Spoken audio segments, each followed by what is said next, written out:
क्या आप जानते हैं कि एक 21 साला लड़की ने $3 मिलियन चराकर 12 साल तक पूरी दुनिया को बेवकूफ बनाया? हेदर टाल चीफ लास वेगास में बख्तरबंद गाड़ी चलाती थी।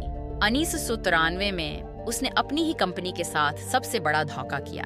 उसका बुआए फरीन रोबर्टो एक मशहूर डाकू था। दोनों ने महीनों प्लान बनाया। हेदर ने अपने रोजाना के रास्ते पर गाड़ी चलाते वक्त बस उसे लेकर भाग गई। वो पहले से तयशुदा जगह पर रोबर्टो से मिली। वो जाली नाम से मुख्तलिफ ममालिक में रहे। उनका एक बेटा भी हुआ, लेकिन फरारी की जिंदगी ने हीदर को जहनी तौर पर तोड़ दिया।